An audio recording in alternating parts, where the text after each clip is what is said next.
Hi Samuel, are you back now? Yes, I'm back. Okay, that's great. Um, Please let's do it to play music. Let's do it to play music so that we can start accepting people in. Okay, Our lab. you are not hearing the music at your end. No, I think you will have to Hi share. Samuel, are you back You will have now? to share your screen. Yes, I'm back. No, Okay. I'm playing. This is the new Please device. let's do This it is to a new play device, so I haven't set up a music so couple of that things. So I'm we can playing start. from another device. Let's see if you can hear me now.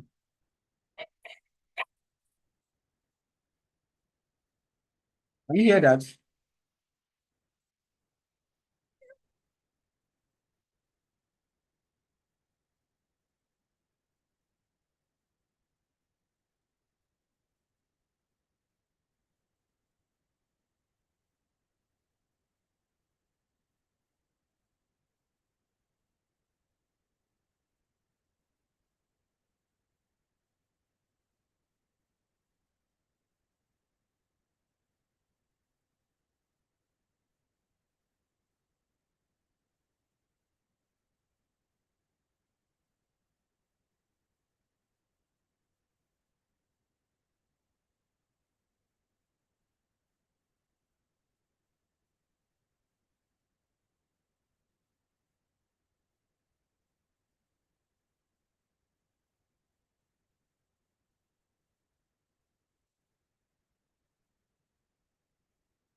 Right. Good morning, everyone.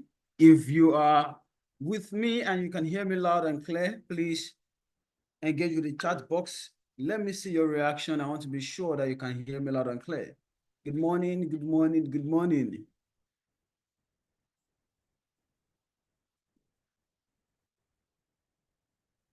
Hi, good morning, everyone. If you can hear me loud and clear, can you please let me get your reaction in the chat box?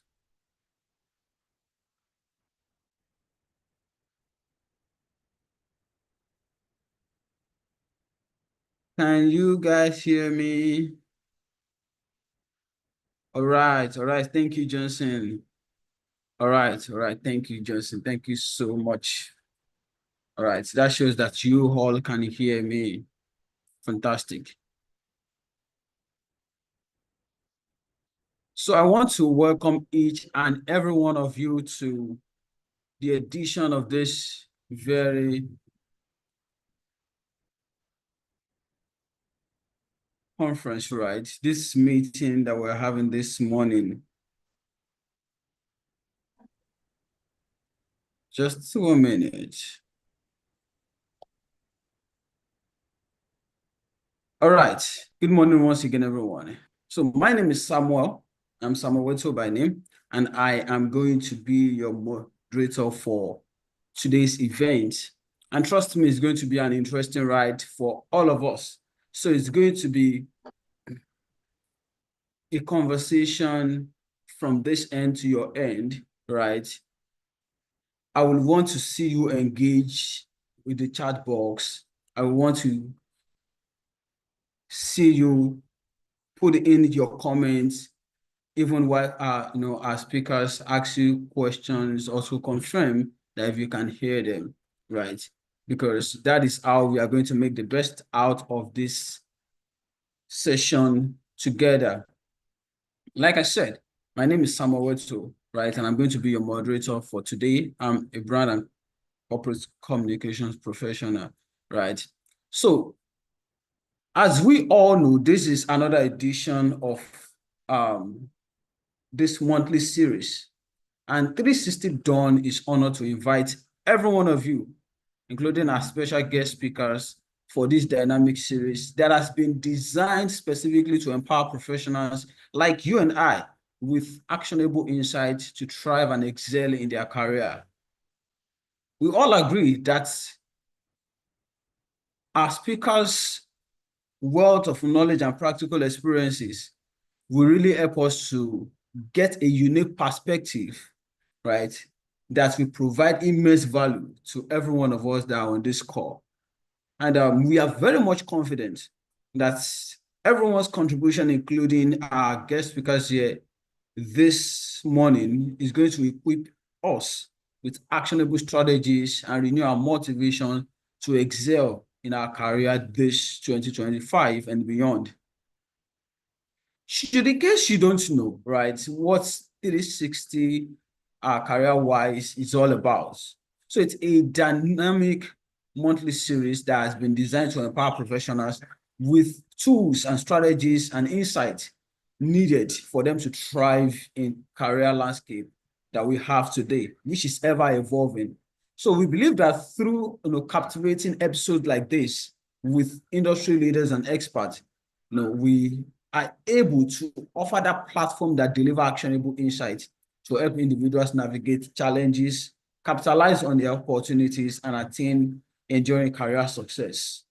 Very distinguished ladies and gentlemen, without me wasting much of our time, we are going to get right into the business of today. Today, we have 4 seasoned speakers and professionals that will be taking us through a very interesting ride, and they'll be addressing very important topics within a specific allocated period of time, right, for us to learn from their wealth of knowledge, right? And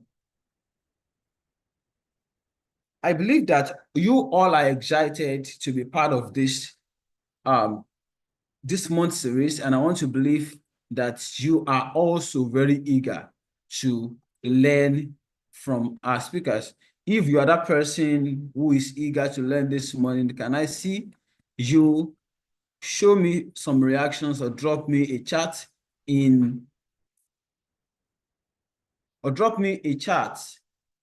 chat box? I want to see you that you are fired up and you're ready for this morning session.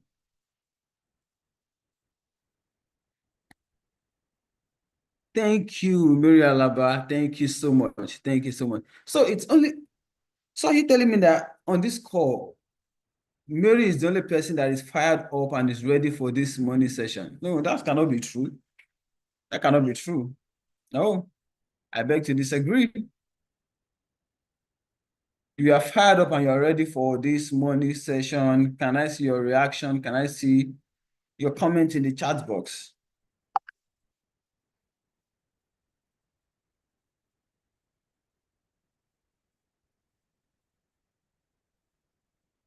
Thank you, Temitope. Thank you, Temitope. Thank you, Temitope. All right. So while we wait, just for a while for our first speaker to join us, I will want us to do something very briefly. So if you are at the last series, right, last month's episode, do you mind sharing with us what were your takeaways and what have you been able to do with those insights, with those practical tips that you're able to get from the last session? Just anyone. You can choose to speak and you can choose to drop that in the chat box. But I would really love to hear from you. If you were at the last episode, the last edition of this monthly series, I would love to hear from you. What were your takeaways from the last episode?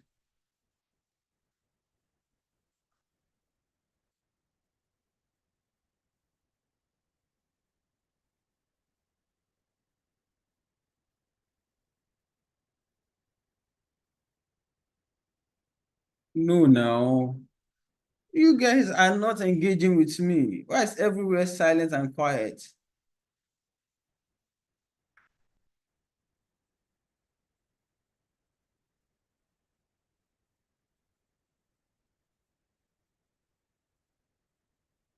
So are we saying that all of us, this is our first time on this call?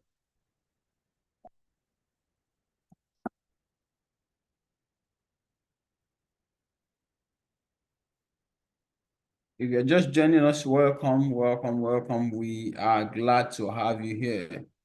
Welcome, we're glad to have you here. Interesting. Our speaker for today is right here with us. Our speaker for today is right here with us. Thank you so much for being here. Mr. Chukwuemeka, we're glad to have you here this morning.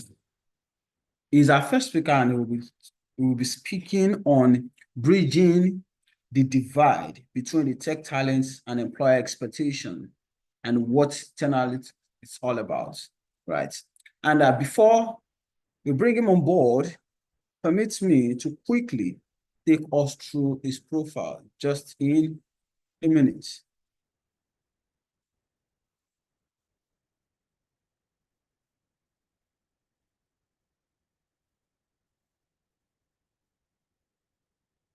Right.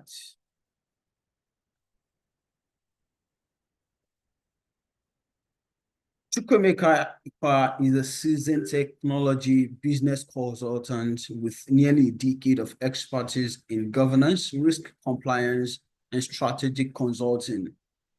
As the visionary CEO of 10 Analytic, Chukwuemeka successfully empowered over 1,900 individuals with no tech experience to launch thriving technology career and secure their first job in the industry. His extensive professional background spans multiple sectors, including financial service, capital markets, hospitality, edtech, with key roles such as governance, risk and compliance specialist in banking, head of control in fintech, data analyst in fintech, business consultant in hospitality. Chukwuemeka's multidisciplinary expertise and transformative leadership make him a driving force in fostering innovation, delivering impactful solutions across the industry. He loves classic music and plays video games.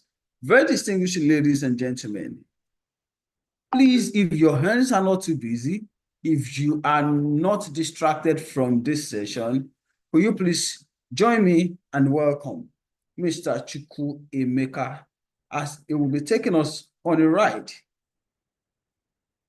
on the topic, bridging the divide between tech talents and employer expectations and what 10 Analytics is all about. Hi, Chukwuemeka, good morning.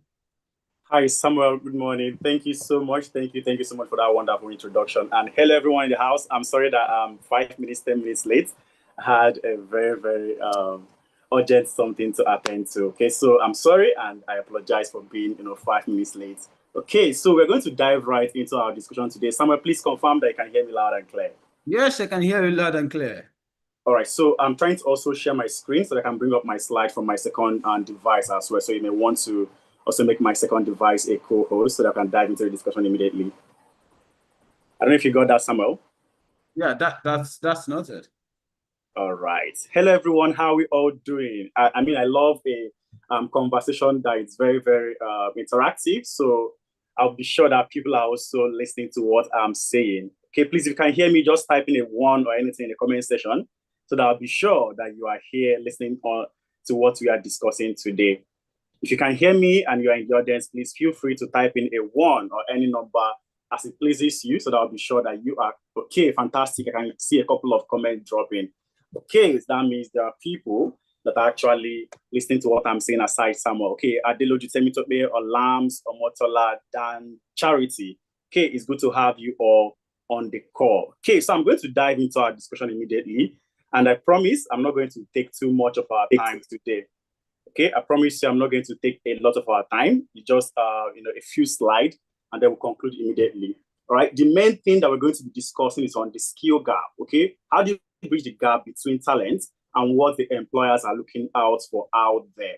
Okay, what exactly are employers looking out for out there, and how do you, as an individual, make sure that you bridge the gap to also be able to get into all those possible companies that you're looking to get into? So I won't introduce myself because someone have done a wonderful introduction about who I am. I am Chukwuemeka, the CEO of Tenalytics.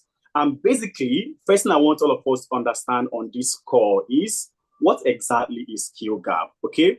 All right, so over the couple of years that I've been in this industry, trying to help individuals move from maybe being a teacher or being a customer experience person or any career path that you are in, into moving into the tech sector, one major thing that we found out is that there is a disparity between the skills that we always claim to possess and what the employers are looking out for. Okay, the skills the employers are looking out for and the ones that we always claim to possess. Okay, if I just do a quick check here and ask how many of us here have data analyst on our LinkedIn profile. So this is something that I've come to notice that every single individual I've met, they always tell you, oh, I'm a data analyst, and they have data analysts on their LinkedIn profiles. But what exactly can this person do? So it made me to realize that once you can use Excel, can do some if, average, we always think, oh, I'm already the data analyst that all companies are looking out for. But it doesn't stop there. All right. So for you to be able to get the requirements that employers are looking out for, you need to first of all understand the job itself. Okay, you need to understand the job itself so that there will not be a disconnection between the skills that you as the job seeker has and the skills that the employers are looking out for. Okay, what I've also come to realize is that 70% of tech hiring managers, they report difficulty in finding qualified candidates. And this is from a personal experience. So in Tenalytics, most time we try to hire a couple of people to also play roles with us, maybe as a cybersecurity person. And one major thing that we always found out is that we always have this mindset that if I am theoretically a cybersecurity professional, that is what the hiring managers are looking out for. But that is totally not true. Okay, that is totally not true. Because as a hiring manager, what they are looking for boils down to what's the experience you have. Even as a 1-year person, as someone that is trying to get into all those entry-level jobs, there is need for you to also have the experience that they are looking out for. So in the course of this discussion, I'll also walk us through a couple of things that we need to understand. But first thing, let's know that the skills that we have, theoretical understanding, is different from the job market requirements. Okay? Theoretical understanding is entirely different from job market requirements. So clearly, let's look at what the World Economic Forum report said. I'm a very, very practical person. I love to be practical anytime I'm in a session, okay? So if you look at the World Economic Forum report, there's one distinct thing that we've come to see from the World Economic Forum report. And what they said is that in the next 5 years, that is by 2030, in the next 5 years, by 2030, there is going to be a lot of shift that is going to happen in the ecosystem, right? And the major thing among it is that 170 million new jobs are going to be created. Okay, 170 million new jobs are going to be created afresh.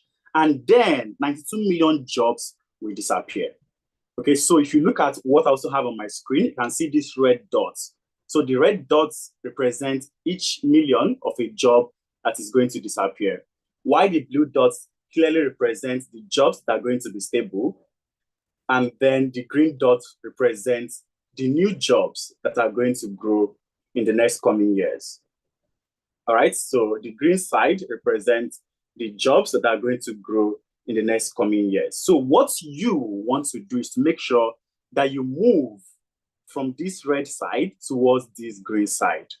And how exactly do you make sure that you move from that side to this side? Is by also understanding what jobs are fast growing, what skills are in demand out there.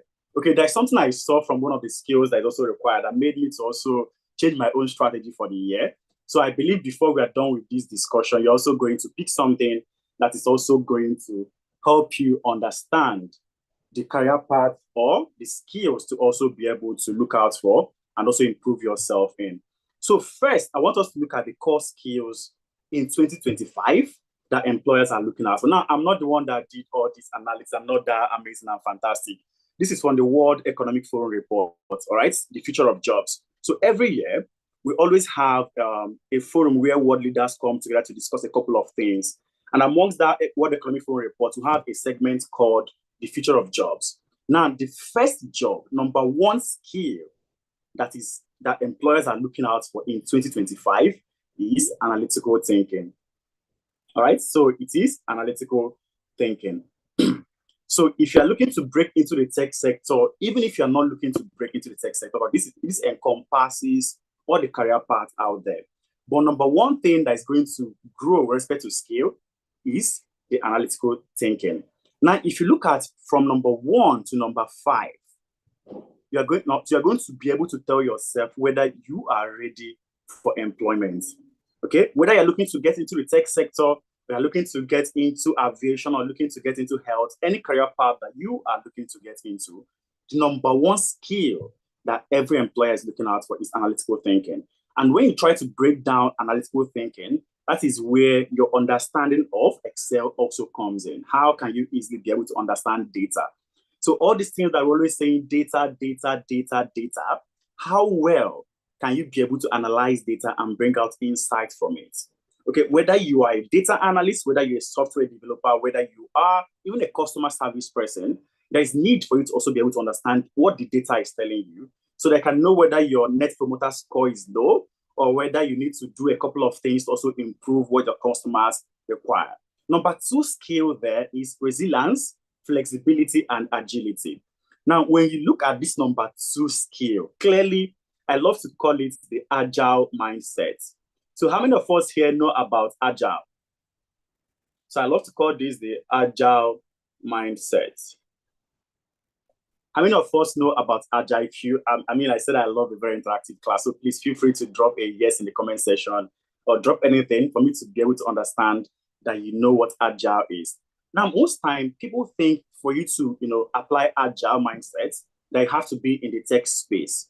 But agile mindset is just the mindset that you know that something is continuously going to improve. All right, you have to be flexible. For instance, if you play in the cybersecurity space, and the boys that wear hoodies and try to get into systems, you guys know who the boys are. So these guys are constantly always trying to improve what they know. If what they were doing yesterday is maybe trying to send messages to people to make you to click on a link, today they've improved on their own approach. So it means that if you're also looking to get into any career path, tech skills, tech career path most importantly, you need to have an agile mindset. So let me give a quick background. I studied civil engineering first degree. When I tell people that I studied civil engineering, most people don't believe me. And then I started my career from the banking sector, because as at then, 2010, 11, it was always, bank is where the money is. All of us who dived into the banking sector. Right then, the banking, that's when we started hearing, tech is the next thing. Right when I was still in the bank, serving as a GRC compliance person, I was already thinking, okay, how do I get into this tech sector? And that's where your agility and flexibility fully comes in. So if you're looking to get into any career path, you have to be flexible. You need to have that agility to know that even though the company is employing you to serve as, let me say, a data analyst, there are some instances where you have to be flexible and perform the role of a business analyst. So, but when you have that closed mindset, that's when, from that onset, companies are also already looking at, are you sure this person is actually going to stay with us for a long time? So, Samuel, please, point me when my time is close, because I talk a lot and I love to speak. Okay, so whenever my time is close by, please feel free to point me to it. All right, next skill that we also have there is leadership and social influence. So I'll stop at this number 3. After this, I'm sure Samuel and the organizers were going to share this slide with everyone for you to go through it. And also I attached the link to the World Economic Forum report, so they can also go through the entire report and have a better understanding. Now, leadership is what we all always know. For you to get into a career path, you need to also show that you have that leadership mindset. But this social influence is a new one. It's a new one that we all are looking at right now. Now, what exactly is social influence? TikTok. How can you be able to influence this brand to also bring people to know what you are doing? I was speaking to my colleagues the other day. I told them something, that within analytics that we all work at, if a customer has an issue, they're going to say, you work with analytics, please help me solve this problem. They're not going to ask you whether you are in the tech department or whether in the customer service or whether you are in a different role that doesn't align with what their problems are. But what they know is that you work with this. The same way that you, when you have a banking problem, you know, oh, this person works with UBA, you are going to instantly say, oh, I have this issue, I have that issue, please help me to solve it, without even asking what department are you in.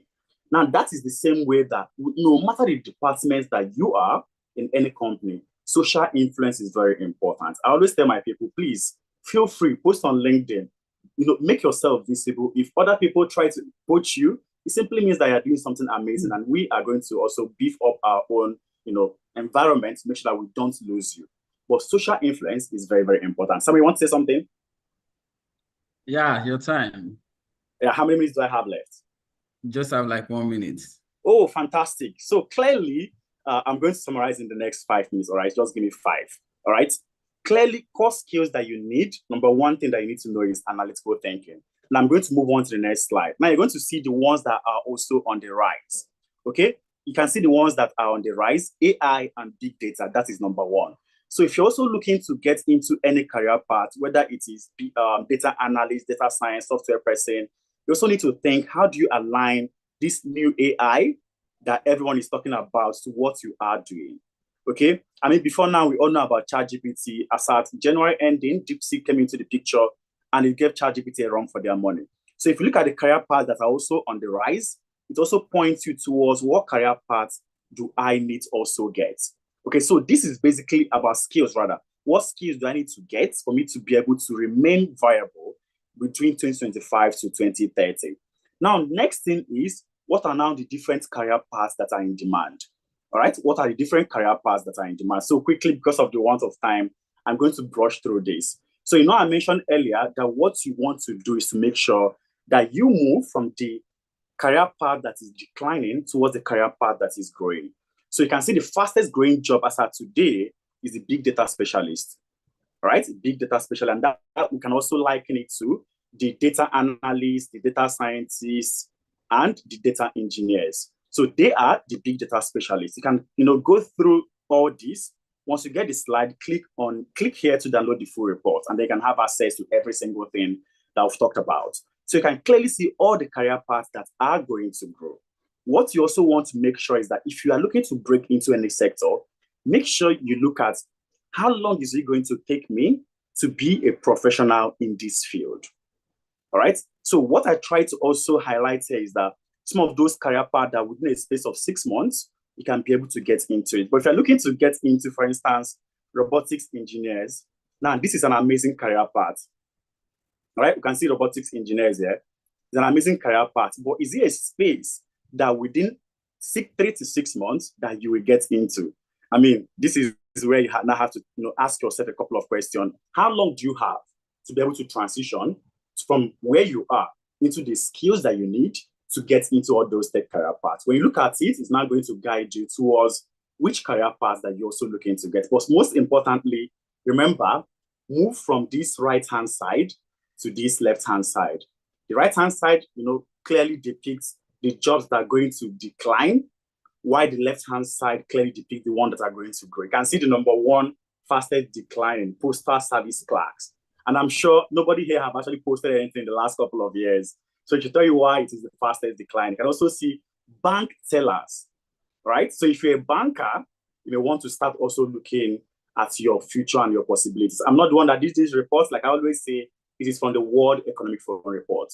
And we all need to make sure that we move towards a career path that's going to give us what we need. Now, some common gaps that we always have when we're looking to transition is one, lack of hands-on experience. Oh, I've learned through Udemy, I've learned through Coursera, I've learned through this. Get technical. Your theoretical understanding is not what recruiters are looking for. All right, so you need to make sure that you have a project-based experience to match the skills that you've gotten. Okay, work on projects, build a portfolio, and that is what is going to help you to land a job. And like I always tell everybody in the tech sector, I used to be a data analyst, cybersecurity professional.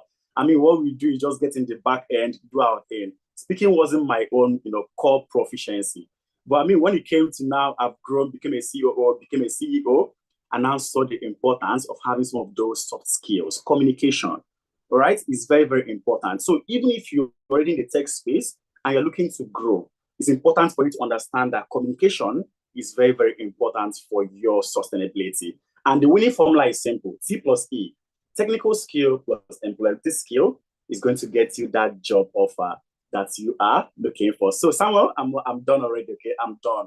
I'm just going to close out with what Elon Musk posted a couple of weeks back. He said, if you're a hardcore software engineer and want to build everything up, please join us by sending your best work to code@x.com. We don't care where you went to school or even whether you went to school or what big name company you worked at. Just show us your code. And I'm going to leave everyone with this. Your skill and experience is what's going to help you to get into that tech sector that you are looking to get into. So thank you so much, everyone. Like I said, we are Analytics, and we help people to break into any of these career paths at any point that they deem it fit to get into the sector. So feel free to look us up on our website, on Instagram or Twitter, and then we are happy to also have a discussion with everyone. Thank you, and I hope you grabbed something. Thank you so much. Thank you so much, Chukwemeka. Thank you so much. That is quite a very insightful one. I want to believe, I have my notepad close by and I've been jotting down a couple of points, right? Thank you so much for speaking to us based on data and facts. And that really, really made a lot of sense, right? I want to believe that everyone on this call too will have been surprised to see a lot of facts on the data that you share with us this morning. And yeah, Elizabeth is saying thank you so much. Please, let's appreciate Chukwemeka in the chat box. We are so grateful for your time. We are so grateful for the hands-on knowledge that you shared with us this morning. Without taking much time, right, we are going to go to the second speaker. We are going to take the Q&A session together. Okay, so just please stay with us. Don't leave us yet. Guys, I want to believe that you are enjoying this session so far. I am enjoying it, and I believe that you are as well. We are running behind schedule already, so we are just going to go to the second session, while our speaker's focus is going to be my tech journey, lessons from challenges, failures, and breakthroughs. And that is going to be handled by no other person than Mary Alaba. And before she comes forward, before she comes on board, I would like to take her profile. Mary Alaba is a dynamic software engineer with expertise in Java, Spring Boot, and SQL. Originally trained as a microbiologist, her journey to tech was unconventional but inspiring. Faced with limited job opportunities in our field, she pivoted to software engineering, a decision that transformed her career. After completing an intensive training program at Decagon, Mary landed her first tech role at Flutterwave, where she honed her skills in backend development. She is currently a software engineer at MoneyPoint, contributing to innovative financial technology solutions. Mary is actively navigating the challenges of being in a male-dominated industry, continuously proving that skills, resilience, and determination transcend boundaries. Our journey is a testament to adaptability, perseverance, and the power of continuous learning. Passionate about mentorship, community building, she shares insights from her career to inspire aspiring engineers, especially those transitioning from non-traditional background. Very distinguished ladies and gentlemen, if your hands are not too busy, please, I would like to see your reaction in the chat box as you join me and welcome Mary Alaba to take us on this second session. And personally, I think I'm very interested in our story. I'm personally interested in our journey. And I want to believe that you are all looking forward to hearing from her as well. Mary Alaba, good morning.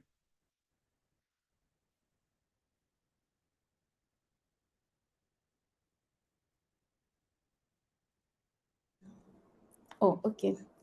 Yeah, good morning, Samuel. Yeah, good morning. It's good to have you here. How are you doing this morning? Yeah, I'm doing great. How about you? I'm doing well. Fantastic. We're so excited to have you on this call this morning. So we'll be having you for the next few minutes, and we would love to hear your story. Please, over to you. All right, thank you. Okay, so let me share my screen.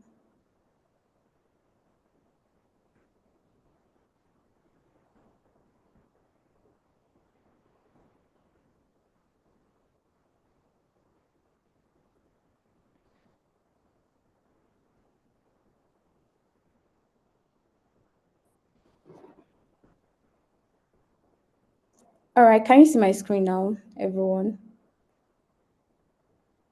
Yes, we can see your screen. Oh, okay, yeah, that's fine. Yeah, so good morning once again. My name is Mary Halaba. So I'm going to be speaking on my tech journey, my challenges, the lessons I've learned from them and my breakthroughs. So my tech journey from doubt to development. Currently, I work as a software engineer with MoneyPoint. Yeah, so the beginning of my tech journey, my why. So from microscopes to monitors, I never imagined I would trade my lab coat for lines of code. So I studied microbiology at my undergraduate level.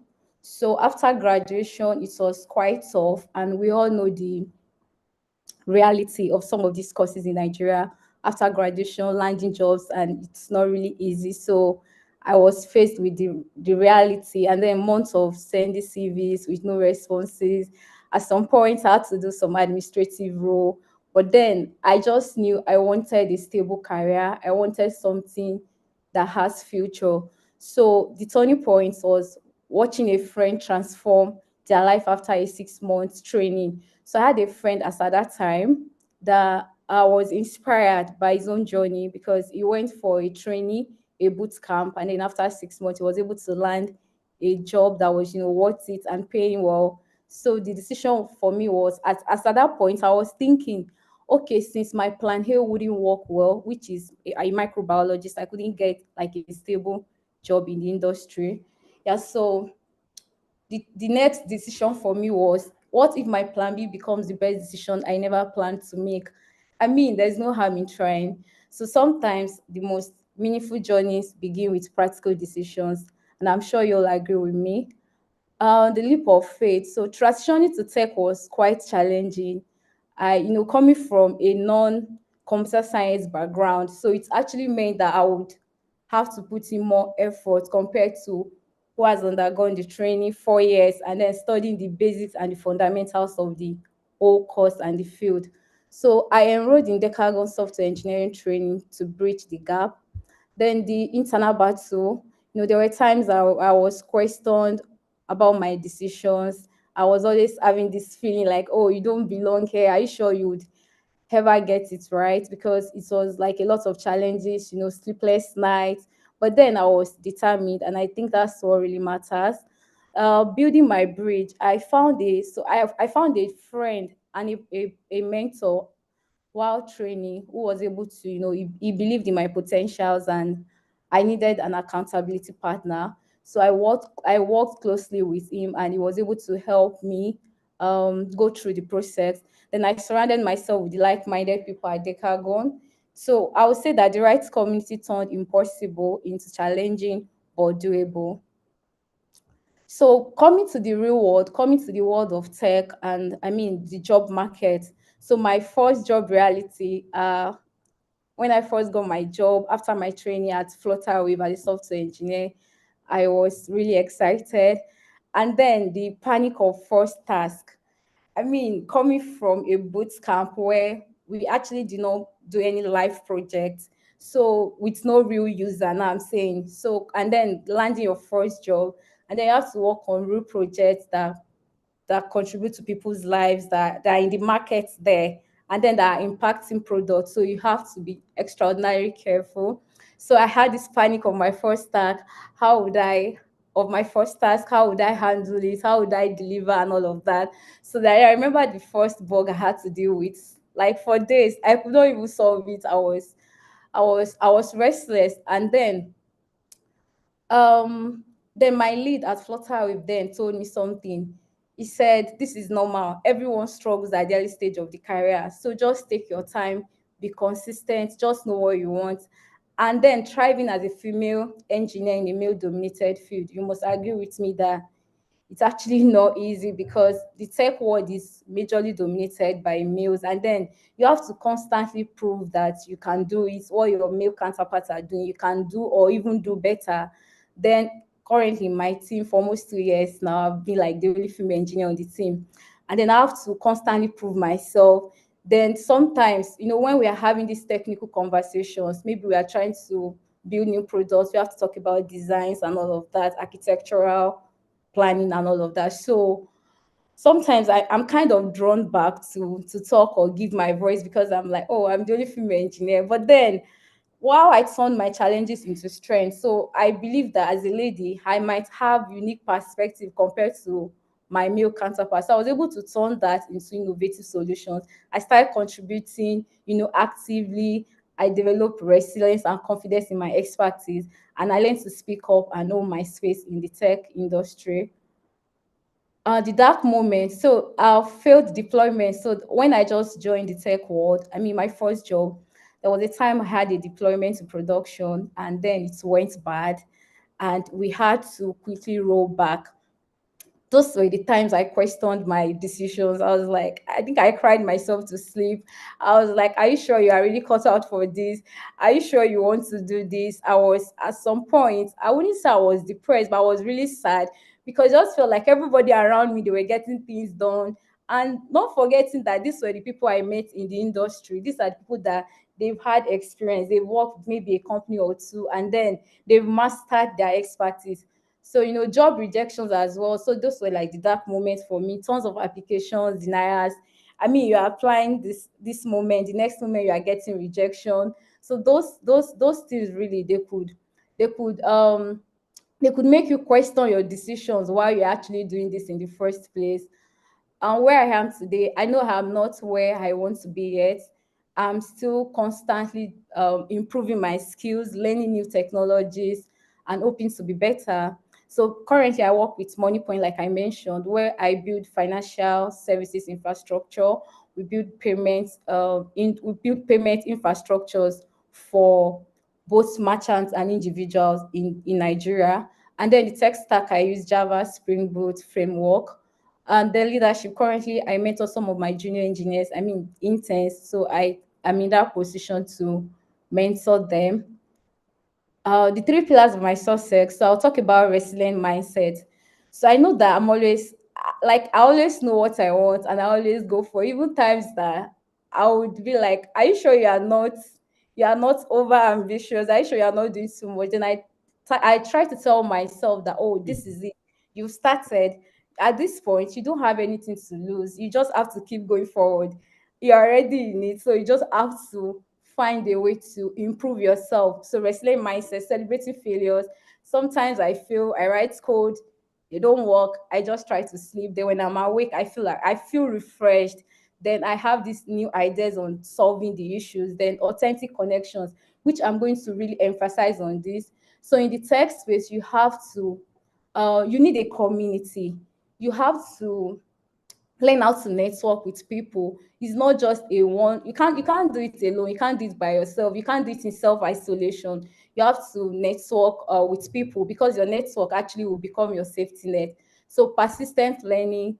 I have like a scheduled learning from time to time because I don't want to just be, I don't want to relax and feel like, oh, I'm already a software engineer, I'm building products, I'm impacting lives. But what next? Like our first speaker mentioned, some of these jobs they will decline, and some of these roles in the industry now they're going to decline with time, while some there will be like an increment, there will be like an increase. So you have to put yourself in that position that if this decline eventually happens, you are not left out. So that is why even as an aspiring engineer, you have to be persistent, you have to learn continuously. Even as an engineer that is already in the industry, you also have to be persistent. So my advice for aspiring software engineers, the first one is that embrace the journey. Every challenge shapes you. It's when you're just starting out a field, especially for people that do not have computer science background. And one thing I really appreciate about this industry is that it doesn't matter what you studied in your first degree. Nobody is looking at it that, oh, you have to be a computer. It's just in rare cases that they put those, even when they put it on job applications, I must say to you, just try, just apply. It doesn't really matter. So you have to embrace the journey. You have to track your progress. Today's difficulty becomes tomorrow's expertise. So in my current role, I have some very smart guys, like software engineers, senior software engineers that I work with. And what I always do is that I try to learn from them. So while you learn on the job, and then if I have roadblocks, I try to approach them. I want to learn. If after solving my issue for me, I still ask questions. I ask a lot of questions. So why are you doing it this way? Why don't you think this other way? Why do you think this way I'd solved it before was like, maybe it's worked, but maybe your own approach is better? So I really want to learn so that tomorrow, if I'm faced with such bugs or issues, I don't run back to them. I already know what to do. And then I can guide the next set of engineers coming to approach me for that same issue. Find community. Yeah, like I said, growth is easier with support, value uniqueness, diverse perspectives, create breakthroughs. All right, so that's it for me. Thank you for listening. You can connect with me on LinkedIn, Instagram, and that's my email. Thank you so much. Thank you so much, Mary. That was quite very detailed and brief and concise at the same time. Thank you so much for sharing your story with us. And I believe that a lot of other young people here who are looking at pivoting from whatever field they are into tech, they have the idea of what the journey is practically going to look like, the roller coaster, the days you have it together and the days you don't, the days you even doubt your own competencies and all that. And that's quite a very great one. Thank you so much for sharing your story with us. We'll be back, to take question and answer just right after we are done taking all the speakers, right? Thank you guys for staying with us. I want to believe that you're learning. Yeah, thank you guys for appreciating Mary in the chat box. And I can see that Tumbosun, thank you, Gideon, thank you so much. Right, because we don't want to waste so much of our time, right? We are still going to have more time to interact better. But right about now, I would like to bring on board a third speaker that will be talking on navigating the tech landscape in Nigeria, key success factors and pitfalls to avoid. And that will be taken by Adejolu Temitope. And I will just want to quickly, just take briefly his bio. Adejolu Temitope is a skilled software engineer with a strong background in building scalable applications across fintech and e-commerce sectors. With over 4 years of industry experience, he specialized in React Native and Java, currently working at InterSwitch, a leading fintech company. Temitope has contributed to high-performance software solutions that drive digital transaction and financial services. Previously, he worked at Decagon and Omnia, where he developed expertise in agile methodologies, building information modeling, BIM softwares, and end-to-end application development. Temitope holds a Bachelor of Technology in Quantity Surveying from the Federal University of Technology, Akure, a diploma in software engineering, and is currently pursuing a master's degree at the University of Lagos. Is also certified in real-time transaction processing through post-lane training from ACI, a practitioner of design thinking from BIM, and trained in Lean Six Sigma methodologies. Temitope is passionate about clean architecture, performance optimization, and user-centric design. He's always eager to take a new challenge and contribute to impactful projects. Very distinguished ladies and gentlemen, please, if your hands are not too busy, can I see your reactions? Can I see your welcome notes in the chat box as we bring on board Adejolu Temitope? Hi, Temitope, good morning. Yeah, good morning, everyone. It's amazing to be here today. Thank you so much. Can you hear me? Okay, yes, better. Amazing to be here this morning. Thank you very much. We're glad to have you here. Yeah. Please, can you see my screen? Not yet. All right. Just a sec.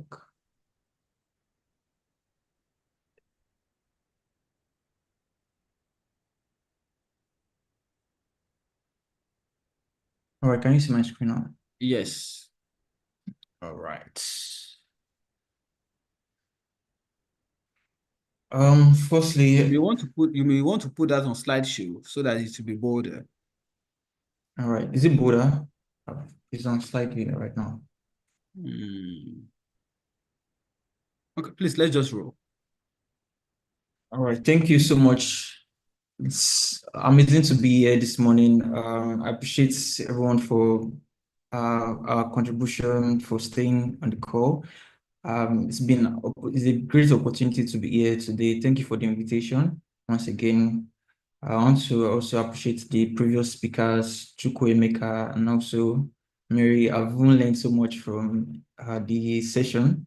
Yeah, so to not waste too much time, let's go to my topic, that is navigating the tech um, landscape in Nigeria, key success factors and pitfalls to avoid. So basically, like Chukwemeka nailed some points for this. So it's more about how, whether you are a software engineer, it's not just about the job you are doing, but the problem that you are trying to solve. So how are you going to, let's just say a person that doesn't have a job, you just finished learning a skill, let's say an in-demand skill like data engineering or software engineering, or let's say cybersecurity. So after getting the skill alone, what next, okay, is to solve a problem. And how do you solve a problem is by either getting a job or building something that solves problem for people. So what you can do before getting there, like is find a testable and how will I put it now, like a testable and clear paths that you can work with. That is through mentorship or by joining a boot camp, a tech boot camp, like Mary said in her experience, she joined Decagon. So that was the first thing to do. If you've not gotten the skills yet, okay, you can find the skill by finding a roadmap. A roadmap will help you in achieving what you want. Okay, if you're looking at getting a role in, let's say, cybersecurity, find a mentor that's already successful in cybersecurity, then listen to what they are saying, listen to the skills that they have, listen to what they've done in the past to get to where they are. So that is why mentorship is very, very important. Also, like in navigating and getting success, like it's not just about the technical skill alone. It's more about soft skill. Chukwemeka mentioned agile. Agile is more about, let's say, your ability to change, to respond to change. You can't just be where you are. Like you need to always advance in yourself, not just your tech skill alone, but in all ramification. That is where you are today. By tomorrow, you shouldn't just be there. You should have advanced.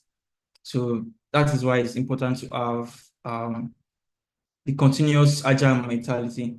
Also, communication, your ability to solve problems, your ability to think critically, like that's an important skill to drive success. So in software engineering, which is my domain, I work as a software engineer. There are times whereby I want to solve a problem, but before I write any code, Sorry, Tope, your slide is not moving. It's static. it's not moving. Oh, how about now? From my head, I can still see the first page, navigating the tech landscape in Nigeria. No, it's an issue.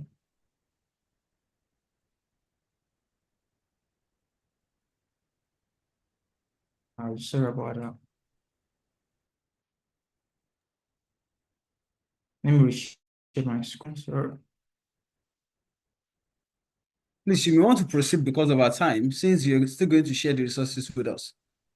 All right, so more about building like your portfolio also. It will help in actually landing a role. Chukwemeka also mentioned that.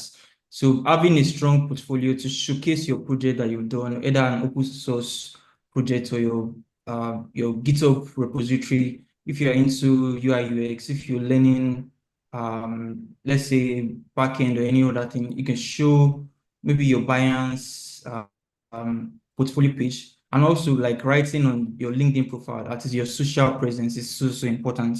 And all these stuff have been mentioned before. So the next thing you could do, networking. Networking is very, very important. That is not just your knowledge alone shouldn't stop at your learning shouldn't just stop at knowledge. It should get to action. That is, you have to take actions on building something. That is when you now want to network with people. You could have something to talk about. You would have something to say. There's a current project I'm working on that is a farm market application. When I go to tech events, I always pitch it to people, okay, because that is what I'm working on, and I still see myself doing that very well. So when you are networking, it's not just about gaining someone's LinkedIn profile, but okay, your ability to find something that you value that you are going to give, and also it's going to be like a transaction. So that is how you find network, by going out to people during tech events, also joining online communities for that is WhatsApp group. In WhatsApp group, you can gain information on tech job or on jobs, on opportunities that you can see on Slack channels also. And also, relationship with people is very, very important.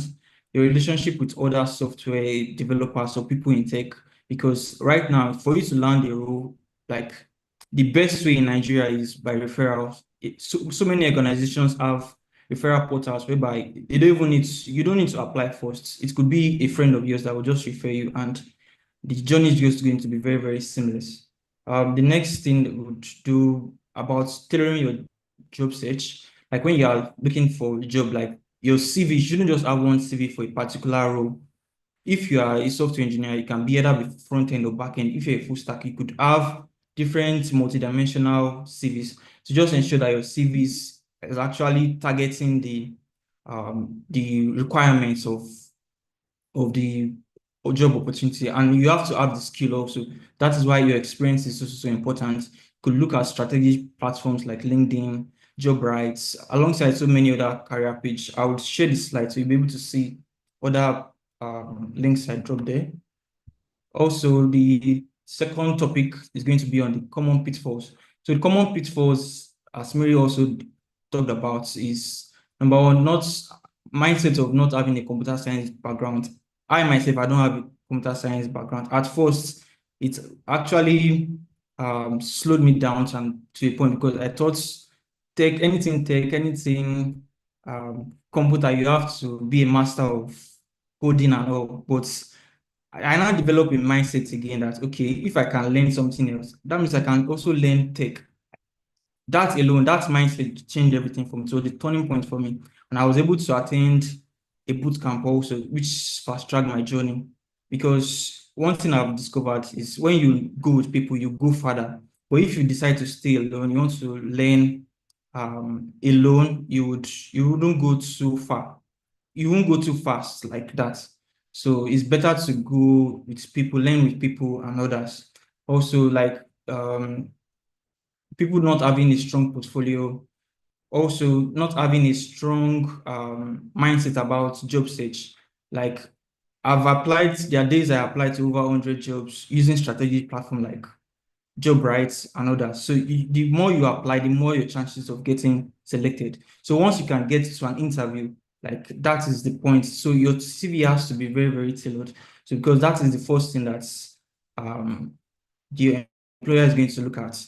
The other pitfall is people giving up, because the tech industry, to be honest, is very, very, very tedious. You have to keep on learning. You have to keep on innovating. So you just have to build that resilience mentality that, okay, no matter what it takes, like you're not going to give up. You keep on learning, because you only get better at anything you do. So the strategies for long-term success is continuous learning, like having that network motivation and the resilience mentality. So I'm going to wrap it up by saying, like, success in the tech industry requires like technical excellence, and also being strategic in the way we work. So, and also like the most resilient professional embraces change and also consistently invests in their skills. Thank you so much. Thank you so much, David Tokwe, for that very concise, delivery. Right. as regards navigating the tech landscape in Nigeria, key success factors and pitfalls to avoid. Thank you so much for also sharing part of your story with us, and also reminding us that as much as this skill itself is very essential, you need much more than just the skill to get the job done in the world that we have today. And that is very, very right. Thank you so much for your time with us this morning. Friends and guests here this morning, we are almost done. And to round up this session, we are going to have our last speaker in person of Oluwapelumi Akinola. I'll be talking about beyond coding, soft skills that drives career growth in the Nigerian tech industry. You all agree that it's no longer like, as much as your tech skills is very essential, you need much more than just that tech skills to really win and grow within the industry today. And I would like to quickly take his profile. Oluwapelumi John Akinola is a licensed certified management HR professional with a demonstrated track record of improving organizational effectiveness and efficiency through strategic talent management, employee engagement, and compliance expertise. He graduated with first class honors in public administration from Nasarawa State University and completed his MSc in Industrial Relations and Personnel Management at the University of Lagos, where he defended his thesis on the impact of remote work on the productivity of female employees. He also holds a postgraduate diploma in theology from RCBC. Oluwapelumi is an associate of the Chartered Institute of Personnel Management, Nigerian top regulatory body for human resource management.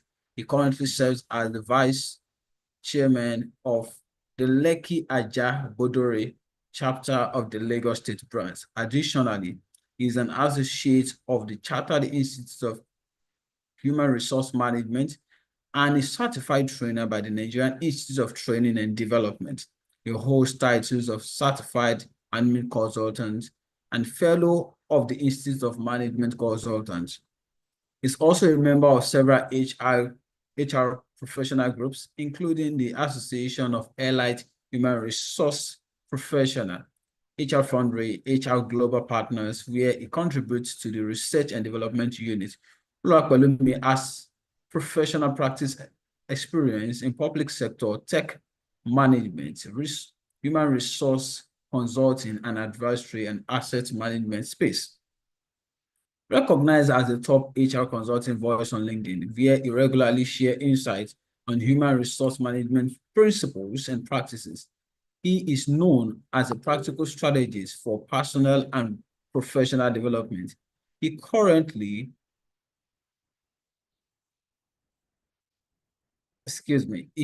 works as manager, human resource and administrator at Net Worth Portfolio and Asset Management. In addition to his professional work, Oluwapelumi serves as a pastor at RCCG, the Living Seed, Aja. In his leisure time, he enjoys spending time with friends and family, playing games and watching Netflix. Hi, Oluwapelumi, good morning. Hi, good morning. Good morning, Samuel. Thank you for the introduction. Thank you so much. It's good to appeared have you. long. Okay, I'm going to edit it down. And a big thank you to Mary, to Chuku Emeka, to Temitope. Thank you so much. That was super insightful. I'm just going to go right into my session. Mine is more non-technical than technical.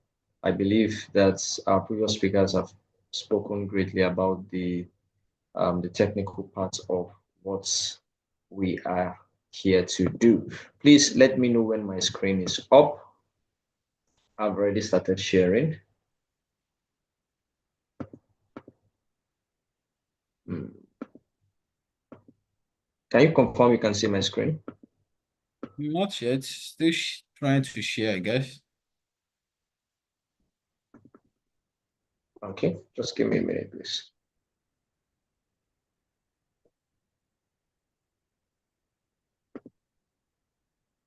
All right, can you see my screen now? Not yet. Oh, wow. Okay. Let me reshare then. I'll share my entire screen. Can you see it? I believe you can see it now. Okay, yes. Fantastic. Thank you. All right, good morning once again, everyone. My session is going to be very brief so that we can go into the Q&A. Please let me know if it's on slideshow. Yes, it's on slideshow. All right. Okay, so my focus of discussion today is around beyond coding, soft skills that drive career growth in Nigeria's tech industry. If there is one thing that serves as a common denominator in everything everyone else have spoken about, from Chukwuemeka to Mary to Temitope, is that the hard skills, the tech skills are not enough in themselves. Okay. And when we talk about having a successful career in tech or in tech industry, it's a combination of both technical skills and soft skills, right? It doesn't matter whether you studied a tech related course, in the higher institution or not. The most important thing is for you to have a good blend of technical skills and soft skills. So we will always say something in HR, because I'm going to be taking it from the HR perspective. We'll say something in HR that the technical skills get you hired and the soft skills keeps you hired, right? You may want to take note of that. The technical skills gets you hired and the soft skill keeps you hired. And this is not just relevant to tech alone. This is same for every career path that you may think of. Now, the tech industry in Nigeria, there are two major phenomena that you can identify in the tech industry. Okay, the first is the rapid growth across diverse industries and sectors, from software development to fintech to AI to cybersecurity, name it. So I'm saying this because for some of us, we already have this thought that, oh, I'm already quite old, I'm already maybe in my early 30s. Oh, I studied medicine, I can't go and do tech. I studied fine art, I can't go and do tech. They are totally not related. If you have a deep passion for it, if you have passion to solve, technical problems, you can still go into that space. Why? Because it is growing rapidly. The second thing you need to know is the high demand, that there is a strong need for technical skills. Okay. However, your soft skills are also critical for lasting success. So it's a blend of both your technical skills and the non-technical skills. Now, there are certain technical skills or non sorry soft skills that will give you an edge in the world of work. And please, I really want you to pay attention to this. The first on the list is communication, right? It wouldn't matter anything in the world, it won't mean anything in the world if you know all the programming languages, from back end to front end to full stack. It wouldn't make any world of difference if you are not able to communicate that to the hiring manager or to your potential employer. It would not make any difference. Then again, you should also be able to explain complex concepts to non-technical stakeholders. Why? Because what will push your career up front is not just you learning how to write codes. A time will come, you will get the opportunity to make a pitch, to deliver a presentation to the management or to the board. You must have good communication skills. And thankfully, look at the guys who presented today. They're technical guys and they were still able to present soundly. Okay, so communication is the key. Number two is your ability to work in a team, working effectively in cross-functional teams, right? If you have the opportunity, you can ask, the previous speakers. They will tell you that they've worked with people from different religion, different tribes, different race, even some from different nationalities and geographical zones. Okay, and what made that possible is the ability to work in a team. Why? Because you can't solve all the problems yourself. Number three is problem solving, your ability to analyze issues beyond coding errors. Yes, there are times that you may stay fixed on a bug for 1, 2, 3 hours, name it. But again, there are some problems that you just have to look at it from a human perspective and just look at this problem and think it through. Why this two-step, for instance? Why this two-step to activate this on this application? Are there ways I can do this? Are there ways we can blend or reduce this step from 7 to 6? Things like that. So that's problem solving. Going into tech is not just about money. If you like money like anything, if you don't know how to solve problem, forget it. Forget it. It's not for you. All right. Employers will only reward you commensurate to the value that you bring to the table.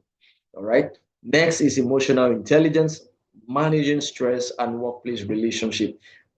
Tech career, truthfully, it's stressful. I've been able to work with quite a number of software developers. I mean, by privilege, worked with hundreds of them. Myself and Mary, myself and Timmy Jockwell, we've also worked together before now, right? And they will tell you that it's a stressful career path. Yes, it may be lucrative, there may be money there, but it is highly stressful. So you need to know how to manage your stress. Then again, you also must be able to navigate remote work, right? Because most technical jobs are remote driven, right? If you are able to work in a remote place, no, it's going to be difficult for you, okay? Quite difficult. So time management is key in a remote work environment, and clear and effective communication is also critical for remote teams, especially when you work with people who are not in your time space. Maybe they are 3 hours ahead or you're 2 hours behind. You would need to be able to work effectively with remote teams. Now, how do you go about building your soft skills arsenal? The first is for you to just practice, really. All right. Practice, just practice at every given opportunity. Practice. It's beyond the coding. When they call for meeting, say one or two things. Okay. Yes, you will be in the kitchen cooking indomie. Don't just say, I agree with what she said. I agree with what he said. No, say something. Build that communication skill. Are we still together? I don't know if someone can hear me. Just to check. Are we together? Awesome. Yes, I can hear you Yes. loud and clear. All right. So the first is for you to practice. Number two is for you to engage, contribute to open source projects, and participate in team projects. A lot of institutes and institutions do hackathons, they do projects, they reward and even give cash prizes and things like that. Engage in it. All right. Next is for you to seek mentors and leadership opportunities. I mean, Mary also mentioned, she's gradually mentoring intern, new hires and things like that in a place of work. It's also part of you building on your soft skills. Number four is for you to enroll in courses. You can contact 10 Analytics. I mean, they are super, super good. I've attended their masterclass for HR analytics, I think more than once. You can take up courses on Coursera as well, and so on and so forth. Learn, and build your soft skills. And lastly, connect. Participate in networking events and tech communities. If you are going to survive the tech industry, one thing you should know that you must be willing to network and join communities, because you are going to have issues, you are going to have problems that you alone may not be able to solve. All right. So your path to tech excellence is for you to start now. In summary, join a community, seek mentorship, and also give back to the community. All right. The future of tech in Nigeria: embrace soft skills as much as possible, embrace soft skills and become a well rounded tech professional. This is for those who are just about to launch into that sector. This is also for those who are already experienced in the sector. Embrace soft skills. When you get the opportunity to speak at events, embrace it. Okay, this is your opportunity to contribute to the vibrant and dynamic tech landscape in Nigeria. So this is where I will end my presentation. Thank you so much. Over to you, Samuel. Thank you so much for that very concise presentation. I mean, again, it goes back, it boils down to the point that we all need to embrace soft skills to become a well-rounded tech professional, right? So, and it's quite good. That's going to be one thing that is going to place us above every other people who just have the skill set, the hard skill without having the soft skill, right? Thank you so much. I want to sincerely appreciate every of our speakers here this morning, right? From Chukwemeka to Mary to Temitope to Oluwapelumi. I mean, you all have shared practical insights from your journey, from what you've seen over the years within the industry, what works and what's not working, right? And I think there is one thing that is very paramount that you all have mentioned this morning, is the fact that your art skill will take you places provided you are able to complement it with a soft skill and an evidence, a portfolio that showcases your expertise, right? It means that for every young professional on this call, as you desire to come into the tech space, you should be looking at the fact that you are building not just your art skill, you are building your soft skill, and you are building a portfolio that makes it evident that you have the capacity to deliver on your job, right? And I think it was Temitope that was also mentioning that, no, not just Temitope, I think Mary also mentioned it, right? That you have to also be intentional about being part of a community, right? Because the age and time that we have, a lot of jobs are not being published, like are not being published, right? As such, it is expected that when you are part of a growing community and people know what you're good at, right, and you're able to tell your story, leveraging platforms like LinkedIn and the likes, people can really also refer you for roles and opportunities that are available. All right. Thank you very much, everyone that has stayed on this call so far. And at this point, we like to take questions. So if you are on this call and you've been following so far and you have some questions, this is the time for you to drop your question in the chat box, or you should indicate, and we're definitely going to take your question. So while we wait for you to actually drop in your question, I have a couple of questions here, right? And because of our time, I'm only going to take a few. But I would really love to hear from you guys. What are your takeaways from this session? And what are the areas that you need clarity on? Please, I will really be glad if you will choose to share your questions in the chat box. All right, so I'm going to start with the first speaker.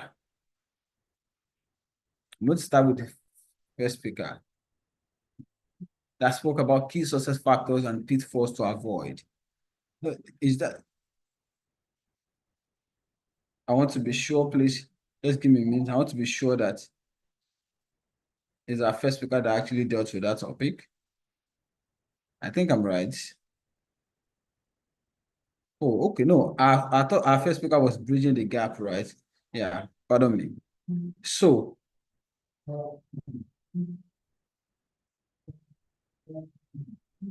I would like to ask, right? You've been able to point out to us like what the job market is going to look like years to come and all that. You've been able to show us based on data, right? Jobs that will no longer be around so soon, right? So now I'm just curious. Do you really think that young graduates in Nigeria who are struggling to even get into the job space, like we have a lot of young graduates in Nigeria who are struggling to secure tech jobs despite the growing demand within the tech talent and within the tech industry, right? Now, how do we mitigate this? Looking at the fact that even some jobs that people are still passionate about today and are trying to build career in will no longer be around in the next few years. And the ones that are growing, many people are not even in the know of it. Yet, we have a lot of people who are still trying to get a job into the tech space, and it seems that a lot of people have the skill and they are still stranded. Some people even have the portfolio and they are not getting the job or something. It's like even the tech industry is getting getting highly competitive, beyond even just competitive. We just have there's this crowd that is coming into the space, and it's making it difficult for even a lot of young graduates who are interested in tech to actually have headway. Chukwemeka, what do you think is the way forward? All right. Thank you so much for that question, Samuel. So I think the way forward, the way forward should be around for young graduates to be open-minded to possibilities. Because I know when my own time, when we're trying to, break into career path, like I said, I started civil engineering. I was good technical-wise, and that's why I had to start my career from governance, GRC, which is tilting towards cybersecurity in the banking. But most of my peers then, what they all said is, I can't work in the bank. Now, so what I've come to realize is that these days, there are a lot of people trying to niche peak at the point where they are yet to become established. All right. So when you climb the ladder, you can easily decide, oh, I don't want to be here. But at that beginning point in our careers, what I always try to tell people is that try to get into the workforce first. It's easier for you to land a job when you're already on a job than landing that first one. For instance, if you are working somewhere now and you apply to other jobs, it's easier for that company to call you than to call someone that is entirely fresh. So I always try to tell young graduates this: if you have any technical skill, as a tech professional, you can work in any sector of the economy.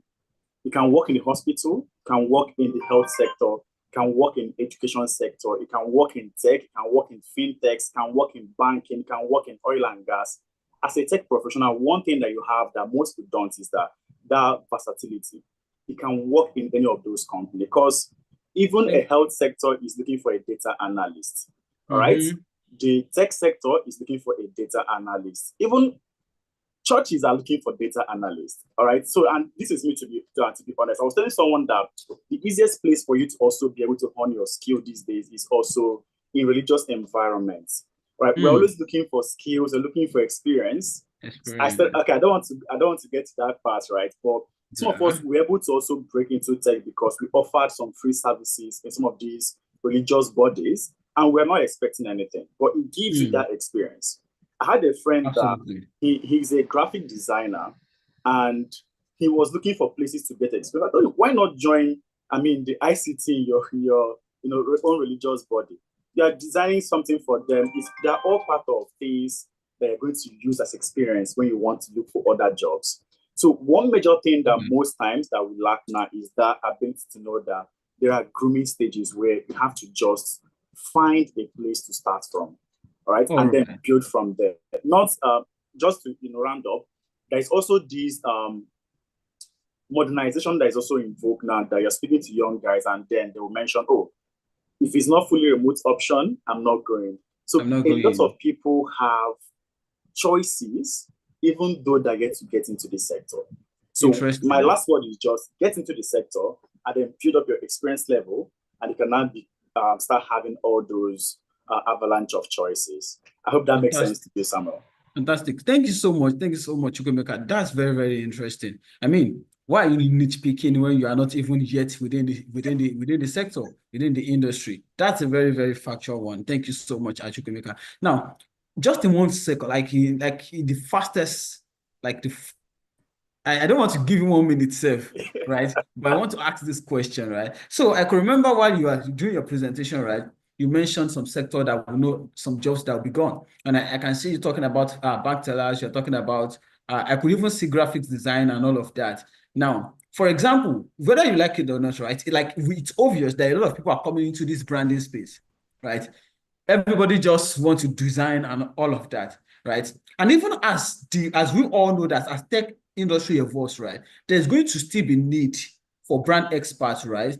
But graphics design is going to fade off. So what's the future for young people? Because I know, like practically, even on this call, if we are to really look at people that we say they're into graphic design, don't be surprised if you can see a couple of, do you understand? So what do you think is the way forward? Very, All right. very. Yeah, thank you so much for that, Samuel. So the way forward is simple. You also need to upskill. All right. So when it comes to graphic design, most people always look at it from that initial point of, oh, you're just doing flyers. So there are new things that come into the space every day. We're looking to hire a graphic designer a couple of months back. The idea was simple: motion graphics. Now, how many graphic designers can do motion graphics? Right. That's where the question now comes in. So it's not just being at the initial level of graphic design, because the truth is, if I take my picture and put in a couple of platforms now, I can build any flyer I want to build. If I use CapCut, I mean, personally, I'm the one that handles my social media pages. I do a couple of things with CapCut. I'm not a graphic designer. But if you go to my page, you feel like, oh, this must have been done by a graphic designer. So there are a lot of things that when you have the pro version of some apps, it will instantly remove the need for a graphic design. But then if you're into the advanced level of designs like motion graphics and the likes, that's where your own sustainability now lies. So it's simple. Always try to upscale. Always try to add new things. And, not to digress, at a point, the data also shows that product designers are going to decline. Now, we all know product designers are amazing people, but it was just one slight thing that they need to do because they didn't add agile project management to their own lifestyle. They are just fully product managers. But once you're a product manager and you add agile to what you're doing, you're instantly on the rise again. So that's something that's also applicable to graphic designers. You also need to look at what are the things that is new that you also need to add to also be able to it. Thank you so much. Thank you so much, Ukemeka. All right. So I'm just going to go to Temitope and Mary. Please, I want all of us, because please, I want your camera on, so that I will know that you are with us. So Temitope and Mary. So I'm going to be asking both of you the same question. Yes, I'm just kind of curious. Because if you ask me why a lot of people are going into tech, I don't know if I will talk about passion, I will talk about money. Trust me, I don't know. Because again, as an average young person in Nigeria, the first thing you are battling with is to ensure that you get yourself off whatever background you are coming from. It's like life is giving you 10-0 at birth. And for crying out loud, you are just an innocent person giving birth to in a family, then fortunately and unfortunately, in such a working system like Nigeria to say. So I would just want to ask, what's your motivation as far as this tech career is concerned? It can actually. I think the summary is more. You can see it. You can see it on their faces. For Mary and Temitope, I just want to know. Look at their face. Is it there's a problem that you are trying to solve? It You're looks passionate different about from those something. of us that we are doing. That are not doing tech. It looks different. Right. So is it the money, or there's this problem about, or there's this passion for tech? Please, we want to really know. So very quickly, because we'll be rounding up in just a few minutes. So I want to go first. Today is International Women's Day. Mary, please, over to you. Okay, thank you, Samuel. So, to answer the question, like, are you asking when I just started, or like currently, what's my motivation? Both. Okay, yeah, fine. When I just started, like I mentioned, I didn't have any job, and then tech seemed to be the major thing trendy, and I just wanted to get something. Yeah, so I wouldn't say it was passion then. I just needed money.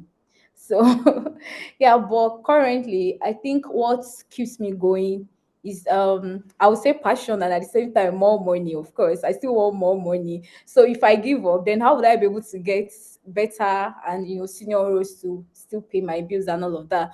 But also my passion, because having joined tech, I now realized that I could actually do more. I could build products that will impact people. That daily, there are a lot of problems to be solved. I was discussing with a friend of mine about like a problem currently in Nigeria. So I was talking about it and we we're looking at it like, do you know actually this thing is a problem that nobody, like no sector has actually addressed currently. And there are lots of them like that. There are lots of niches you could go into. So I would say passion keeps me going. The fact that I want to build solutions that would solve problems and at the same time make money for me. Yeah, thank you. Fantastic. Thank you very much, Mary, for being very, very like true and factual. When you started, it was for the money, but now you realize that there's more to it, which is absolutely fine. Thank you very much. I think the Temitope's story may be different. So let me just hear from him. Actually, like it's a similar story. Who doesn't like money? Everybody likes money. Yeah, so for me, when I started, I had a job. I worked as a quantity surveyor, but I just wanted something out of the status quo. Interesting. Like now, approach of practicing quantity surveying, I was different from that. Like I was doing building information modeling. So, but most companies in Nigeria were not doing that. So we're still using biro and paper, all those things. And I was not just, I just got tired of the work. So I had to find something that I would like to do. And it was stake for me at that point. I wanted to even go into finance, to be honest. So I just got the opportunity to learn software development. So at that point, I would say curiosity made me to get into tech. So, and let's say passion also of looking at something that I don't understand. I didn't really understand what software development was. Even in school, I did Fortran, but now it is actually different. It's more about solving a reward problem. So when I got into it, it was at the tech program. I started knowing, okay, how much they pay software engineers, and it's very, very interesting. I've not got into that stage. I'm hoping to get there sooner, like getting the millions of dollars and all, building startups and all. So the money is there, so I have the skill and it's always come. Thank you very much, Temitope. Thank you very much. I mean, I can relate to a very large extent, right? I think one of these days I will tell my story, right? I studied architecture from ND, HND, PGD in architecture. Then all of a sudden, masters in corporate communications. And now I'm brand and corporate communications person, right? But that's a long story. But I can relate to the fact that it could get boring. You know, there are a lot of very lucrative field in Nigeria that could get boring because of the system. And I really, really appreciate you sharing that with us. Thank you. Thank you very much.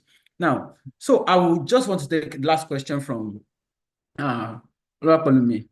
So you've shared a lot of things as regards this whole soft skill of a thing, right? And I agree 100% that soft skill is going to be a game changer in all of the industry now. But then there's this thing about emotional intelligence. Like sometimes when I'm in a workspace and some things is happening, there's a way, and people are being reactive instead of being, instead of they are being reactive instead of responding, instead of acting, instead of being proactive. Then you begin to question our ability to really understand how people feel, why people behave the way they do at workplace and all of that. So I just want to ask, what role does emotional intelligence play in career success, especially in the tech industry, where you can, people working at the back end, something could happen and all of you are going to be on your PC after you've closed from work. You're going to be on your PC till 5 a.m. in the morning. And your employers are not smart enough to understand that the next day you should just work from home and they still want you to be at work, right? How do you manage all of this? And how do young people also properly manage, themselves, their emotions, even in the face of tension and all of that, pressure at work? All right. Thank you. Thank you for the question. So the first thing is actually to recognize your environment, know where you are, right? No matter the answer I give to the question, it's always going to be peculiar to your immediate environment. Some environments are very, very toxic. Some environments are high, very fast-paced. I mean, employers want things delivered, line managers want you to get the results, they want the reports, they want the problem solved now. Everything is Now, now, right? So, first of all, recognize your environment. Very, very key. If you work in such an environment, just know that you have to be very proactive and you have to have measures around you to keep yourself sane because you can't solve every problem at the same time, right? If the measure for you is to, maybe by 8 p.m., you know that you've tried your best, you've given your all, just put your phone on DND and sleep off. Trust me, because you can solve one problem. I mean, I have said, guys, you can solve one problem from 7 p.m. to 5 a.m. if care is not taken, right? So take that measure. You've solved the problem to 8 to 9, please take a break. You see, emotional intelligence is recognizing your environment, knowing your person, knowing your limits, right? Know your limits, irrespective of how hard people want to push you. Know your limit, know what works for you. Okay. And when you see that you're getting to that limit, just put measures in place that will help you to rest, to relax, and you can go back to the work maybe after a while or the next day, even possible. But don't break down because you can't solve everybody's problem. Thank you. interesting. Don't break down because you can't solve everybody's problem. I think I should give myself a round of applause because me, there's no matter what you would do. Once it's time for me to hibernate, I am hibernating. But then sometimes you will walk around the clock and around the clock and around the clock and around the clock, and you'll be so drained and exhausted. And it's going to affect even your ability to be productive as you should be. A sincere thanks to our speakers today, Chukwemeka, Mary, Temitope, Anoluwapelumi. Guys, you guys did excellently well. I mean, sharing from your story, sharing from your journey is something very incredible. And I believe that everyone on this call will be living with one or two things that they can actually work with, right? You guys, please, let's connect with them on LinkedIn. Let's connect. I think that's one of the best professional platforms that we can connect with each other. Let's connect with each other. Let's engage with each other even beyond this conversation. We can keep the conversation rolling even online. Thank you so much for being part of today's session. I'm going to drop a link in the chat box now. Please do well to engage with this post. We would love to hear from you. What are your takeaways from this session? What stood out for you? What were your struggles that you're able to gain clarity to? What will you be working on? I mean, the next session, we want to hear about what you've been able to do better over the last one month. Very distinguished ladies and gentlemen, thank you so much for being part of this. Mr. Luakolume, thank you so much for putting this together. It's a great pleasure to be part of this. Thank you for 360 CareerWise. I mean, this is a lot, giving back is something very incredible. And it's one of the ways that we can also impact generations, to come. And it's a great pleasure to moderate today's session. Dear friends and guests, thank you for being part of today's session as well. We look forward to having you join us in the next series. So then, this is where we draw the curtain for today's edition. Thank you so much for being part of this one. Please enjoy the rest of the day. Thank you so much. Thank you, everyone, for joining. Thank you so much, Samuel. We truly, truly appreciate you. And happy International Women's Day to all ladies on the call. Thank you all for joining. We truly appreciate that. All right, everyone. Enjoy the rest of the day, guys.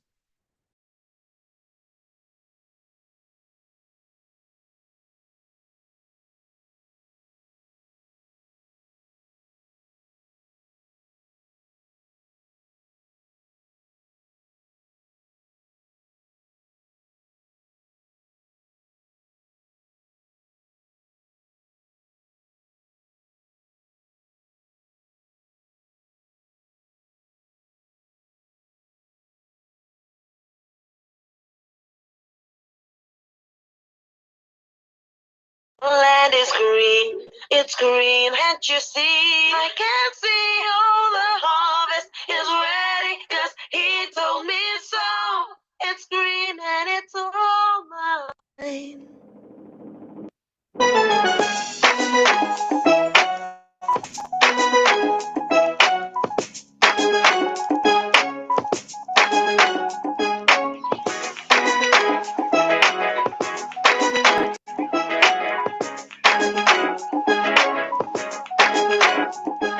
Stand in the rain as the clouds go gray.